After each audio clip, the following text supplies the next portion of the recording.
Hey everybody, Blu-ray here, and welcome to my top 5 favorite games of 2022. So I want to explain something real quick, and that is that this video is going to be a little bit shorter compared to last year, or basically I'm going to try to make it short, like whenever I say this game is number 5, 4, 3, and so on.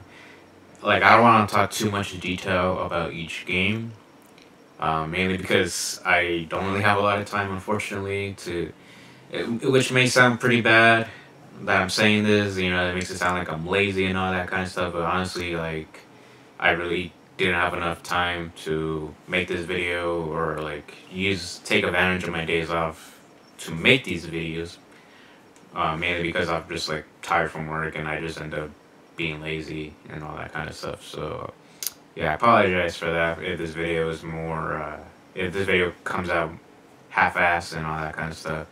I'm just trying to, get a video out there, which I'll explain more about this particular series later on in the video and explain more in terms of, yeah, just of the series and what's going to be happening. But anyway, so there's not going to be any like music for this video because I normally play music for each game, but this year I'm not going to play any music.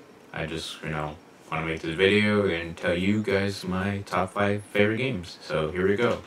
Number 5 is Anno Mutationum, kind of a weird name, but anyways, this game actually caught my attention randomly through the PlayStation Store. Like, I was just looking at some games, deals, and all that kind of stuff, and I just came across this game, and this art style of this game is like a 2D, 3D, pixel kind of game. Well, it was like a platformer game kind of thing, hack and slash. But yeah, it's just really the art style is what really caught my attention, and so I immediately pre-ordered the game, and I played it, got all the trophies, got the platinum trophy, and I really enjoyed it. It doesn't really happen for me when it comes to indie games. When it comes to indie games, I'm very picky, or like it has to be something that catches my interest, and this game particularly caught my interest. So yeah, if you're interested in something new, something different, if you're tired of the whole, same old basics, first person shooter games and all that kind of stuff, definitely check out this game. Number 4 would have to go to Horizon Forbidden West. So this game is really good. Graphically, it's beautiful. I played it at 60 frames because that's what I prefer to play the game at 60 frames. Most people prefer 30 frames for whatever reason, but I got a PS5. If it comes with 60 frames or it gives me the option to play the game at 60 frames, I'm going to play it at 60 frames. I don't care. If I'm going to play at 30 frames, I'll just fucking play it on my PlayStation 4 or buy the game on my PlayStation 4. Or I don't have one anymore, but you know what I mean. But anyway, so yes, graphically, fucking beautiful, and overall, a big improvement over the first game. Like, there's a few things that I didn't really like about the first game, as far as, like, exploration goes, and, like, what you could climb on and all that kind of stuff. This game makes it easier, letting you know, or, like, highlights the environment in terms of, like if this particular rock or whatever mountain, like if you could climb on it, basically. And it is very handy because, I get lost in the map, or like it tells me to go this specific direction, and I try climbing, and I can't climb it for whatever reason. That was very annoying in the first game, but I'm glad that with the second game they improved on that. So yeah, if you really enjoyed the first game, you'll definitely love the second game. Number 3 would have to go to Stray. I wish show a physical copy in my hand, but my friend currently has my copy of the game and is playing it. Had no idea she finished it, but anyways, this game I remember seeing like once and just was never interested in it. Like, it was just kind of like whatever's. Like, okay, it's a game where you can play as a cat. That's basically my first impression of the game. But I got the game for free because I got the PlayStation Premium tier, or technically, if you got the PlayStation Extra tier, it's free regardless. You don't need to get Premium. Premium is just only if you want to get PlayStation 1, 2, PSP, and PS3 games to play. But if you have Extra, you're good to go. But Anyway, so I play the game because because I heard that it's an easy game to platinum. Pretty much all these games that I'm listing, I've already platinum. So just to give you guys a heads up. But anyway, so I was like, okay, let me play this game, get the platinum trophy. And as I kept playing the game, I was just like, surprisingly, I enjoyed it, which is kind of weird. Um, I will say that the ending, no spoilers for those who are interested in playing the game or want to try the game, was kind of sad, not gonna lie. It was pretty sad, and I was not expecting that. But yeah, if you're interested, yeah, if you're pretty much want to try something different, like I mentioned in my number five list, yeah, I say give Stray a shot. It's not a very long game, and it's a very unique game, playing as a cat. So if you ever wonder what it's like to play as a cat, there you go. You can play Stray. Or there's another game called Collateral Damage, but that's completely different. But the story is actually pretty good, I will say, which I was not expecting that. And same thing with the ending. The ending was actually pretty sad, and was not expecting a sad ending. Or not. It's not necessarily a sad ending, but something happened in the game that I thought was pretty sad. So yeah, but anyways, moving on. Number two would have to go to Teenage Mutant Ninja Turtles: Shredder's Revenge. This game, well, I pretty much never played a Mutant Ninja Turtles game at all, or I probably played the arcade once, if I remember correctly. I'm not quite too sure, but I want to say that I never really played a Ninja Turtles game until this year. It was basically the same creators that were involved with the Scott Pilgrim versus the World, the game. And I remember me and my buddy Fat Boy were like really excited for this game, or he was mainly excited for the game more than I was, because of that reason. And the game came out. Me and Fat Boy and my other friend literally like played the entire game day one. Like, well, not necessarily day one, but we like finished the game within a day and got like almost half of the trophies. Like, I think I was left at like 70%, I want to say, in terms of the trophy list. Like, we literally got that much trophies in one day, and it was pretty crazy. But anyways, but in terms of gameplay wise, it was actually pretty good. Really fun, especially if you're playing with friends. You can even do online co-op if you want to. But we mainly did it offline. Actually, we only did online co-op once. It was just me and Fat Boy though. He was helping me get through the entire game. I believe there's a trophy for completing the game without a continue, if I remember correctly. I'm not too sure if you have to do it on hard difficulty, but anyways. But besides that, gameplay, music is really good, especially the music. I really love the music in this game, which I didn't think I would enjoy that much until I started playing the game. I even had some of the songs on my Spotify.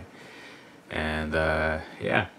So if you're a huge fan of Teenage Mutant Ninja Turtles and love beat 'em up games, or just in general, if you just like beat 'em up games, this is the game for you. And finally, number one, my favorite game of 2022 would have to go to The Last of Us Part 1. Truly an amazing game, like 10 out of 10, masterpiece. They rebuilt this game from the ground up.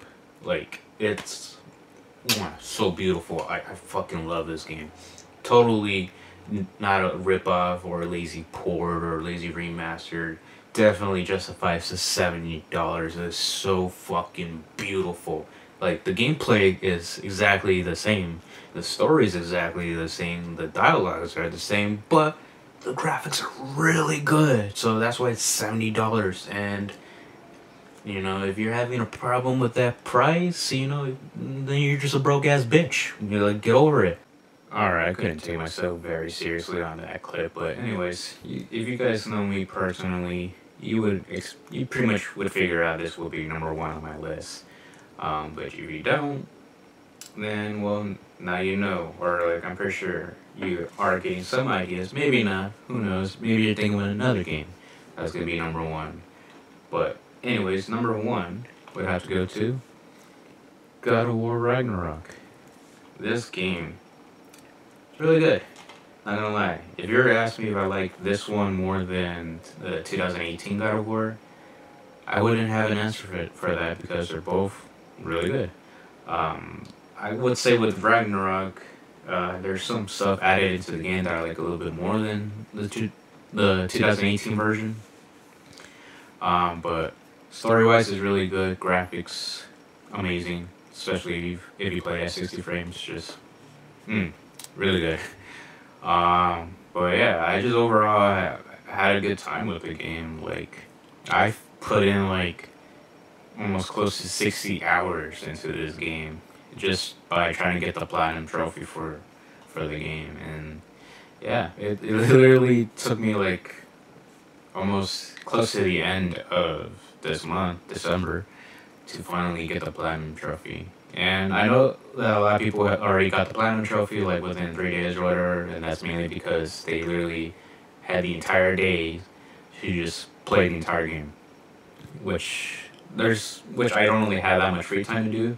I literally have like the most I have in terms of free time like 3 hours I think of free time, and when I'm off I fucking struggle trying to play the game mainly because the way I play my games I lay down my bed, and that's probably not a good thing to do because I get too comfortable and I just end up dozing off. But anyways, that's kind of way off topic. But anyways, so yeah, overall, a really good game. I just don't understand how people have an issue with this game and the previous God of War game. I see a lot of people complaining about like how Kratos is too soft, they debuffed him and this and that, he's not the same Kratos, which is pretty obvious he wasn't going to be the same Kratos like in the previous God of War games. This is a different kind of Kratos. Like this is him trying to like live a normal life, you know, after the events that happened in God of War 3. So he's trying to live a normal life, not trying to pick any fights and all that kind of stuff. And plus, he has a son. He has a son now, and he's trying to teach him, you know, the right ways, and all that kind of stuff. And it's very interesting in terms of like their relationship and all that kind of stuff. And the end, he definitely gives out a hint that there is going to be another God of War game, but it's going to be a different realm. I know a lot of people are tripping out, like, what the fuck? This is legit going to be the last God of War game? No. The creator or director basically said that this is the last God of War game of this realm, not necessarily this is the last God of War ever. So, yeah, there's definitely going to be another one, but not going to be a Kratos for sure. Not saying that Kratos dies or anything like that. Technically, that's a spoiler right there, saying that Kratos doesn't die in the game. But yeah, it's just overall a very touchy story. Especially, I feel like if anybody out there is a father and has kids of their own, I'm pretty sure they could relate to this game a little bit more. I've seen some stories actually with the previous God of War game that there's a couple of guys who are fathers who actually came out and basically have said that that basically the game connected with them. Like, you know, they kind of felt like the same connection in terms of how it's like to be a father and all that kind of stuff. So, yeah. But I really enjoy these new God of War games, and I even love the original. And I get annoyed when there's like OG God of War fans saying like, if you truly love God of War, then you shouldn't be liking this new one. I'm like, the new ones are fine, and I've seen a lot of people saying like, oh, God of War Ragnarok is gone full woke and all this other bullshit, which I don't really agree. And this is coming from somebody who can't stand that shit. If you want woke shit, play Last of Us Part 2, because that is some serious fucking woke shit right there. Like, full throttle woke shit. So, if you want that shit, or if you want a full woke game, that's the game right there. This game, I didn't really feel that. I feel like, oh, great, you know, like, it's not like too in your face, or it's like, oh, I'm a woman, and I am powerful and strong. I don't need no man I'm a fully strong, independent woman. I don't need no man. It's like never like that in the game, you know. I've seen some people complain about Kratos' wife, how she looks, which, yeah, kind of disappointing, but at the end of the day, Sony is just more of trying to make their games look a little bit more realistic and not try to go for the anime route, have a very attractive female character with, big old titties and, big ass and all that kind of stuff. Yeah, it's just nowadays we can have fun and have very attractive people in the game for whatever reason. But yeah, I dragged on a little bit way too much. Kind of going side, just basically going off a rant and all that kind of stuff. That was never really important with the game or like why you should play the game. But anyway, so if you really love God of War and if you really enjoyed the previous God of War game, then play this one. I don't know why you haven't gotten around to playing it. Play it.